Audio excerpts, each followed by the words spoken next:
Senator Graham, I want to talk to you first for a little bit. The President said last week that if the Congress does not write some sort of authority defining basically what the CIA can do in its interrogation, that the CIA will simply have to stop interrogating people.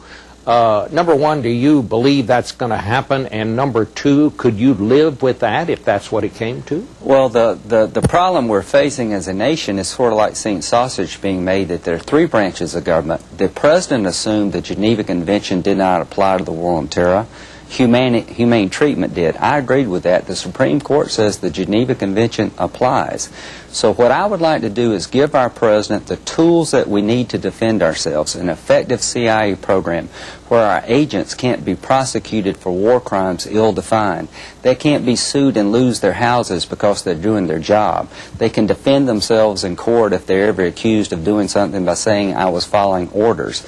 The way we do that is very important. The tools that we give them could become clubs to be used against us if we don't watch it. We'll talk about that. What is wrong, in your view, with what the President wants to do? Well, there's two things after Hamdan decision. What's the first Hamdan thing, decision? that was the Supreme Court decision that struck down the military trials of enemy terrorists. All right. We got to deal with getting the trials back on track and how can we interrogate people within the Geneva Convention. If it's seen that our country is trying to redefine the Geneva Convention to meet the needs of the CIA, why can't every other country redefine the Geneva Convention to meet the needs of their secret police? It would be a disaster. We can protect the program. The program is people, but we need not, in my opinion, go down the road of being seen as redefining treaty obligations that have been long-standing. The Geneva Convention, Bob, is just not some concept. It has saved lives. We adhere to it and we expect others to do it. I know Al-Qaeda and Taliban will butcher our people, but this is not the only war we're going to be in. I can give you plenty of examples of where downed pilots, people caught in foreign countries, were saved from torture and death because we insisted the Geneva Convention be applied. So that's my concern. I want to create a CIA program that fits within our domestic laws where people won't be charged with ill-defined crimes, they won't be frivolously sued, but we cannot and must not and need not change the Geneva Convention in a way that would be perceived as backing out of it. There's a way to get there from here. Well, explain to me what you mean when you say if an American is Let me give captured. you a good well, example. let's say in Iran.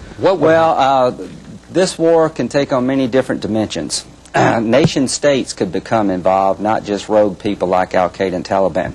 There's CIA agents all over the world trying to protect us. What would happen if a CIA agent were captured in Iran trying to suppress their nuclear program and the Iranian government put this person on trial as a war criminal and the Iranian prosecutor had a file marked secret, gave it to their judge and their jury and said, convict this man, and they never shared the evidence with the American agent? We would go nuts. We would say that secret trial violates the Geneva Convention standards for trying people. What if the Iranians gave him a lawyer and allowed the lawyer to look at the evidence the jury had but would not allow the lawyer to talk to the agent about the case against him? What would we do if the Iranians sentenced an American to death based on evidence the American never saw? We would go crazy. Unfortunately, there's 90% agreement on how to do these trials after the Supreme Court ruling, but there's a provision in the military commission model of the President's proposal that would allow the jury to get evidence not seen by the accused, call it classified, and the person go to jail never knowing what the jury convicted him of. I'm all for protecting classified information from being unfairly disclosed, but you cannot have a trial and call it an American trial, have a Geneva Convention trial where the person goes to jail and never saw what the jury saw. What does confrontation rights mean? It means you can tell your side of the story. Pedophiles and terrorists, everybody we try deserves to know what they're accused of so they can defend themselves. And if we do it differently now, different than we've done in 200 years, it will come back to haunt us because other people will start doing this. And imagine an American in a foreign land going to the death chamber, never seeing the evidence against them. It would be an outrage against our people, and we can't legitimize that. Senator, what, in your view, from your point of view, is worse? The impression that you think it would send to other countries and other people around the world, or the tactical restraints that it would put on our interrogators? I think that it would be a substantive difference. If you do a trial in America where we legitimize the jury seeing something the accused can't defend himself against, it's going to come back to haunt us. The Iranian situation could be very real in the coming future. The worst thing we could do, in my opinion, is to create tools that are seen as legal shortcuts that erode our standing in the world. We need to change our laws to make them more clear. They are confusing. The President does need a program. The CIA does need a program to get good information. We can do that together. My goal is simple.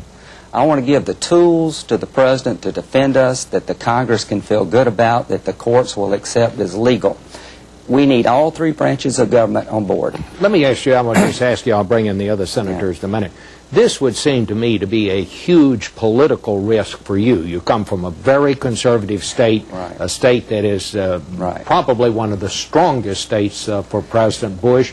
You're taking on the President on this. I'll bet you that you get a primary opponent as a result of this. I'm getting pounded at home by some people. Why can't you work with the President? The President wants to defend us. The CIA needs to get good information. These guys are barbarians. Why are you standing in the way?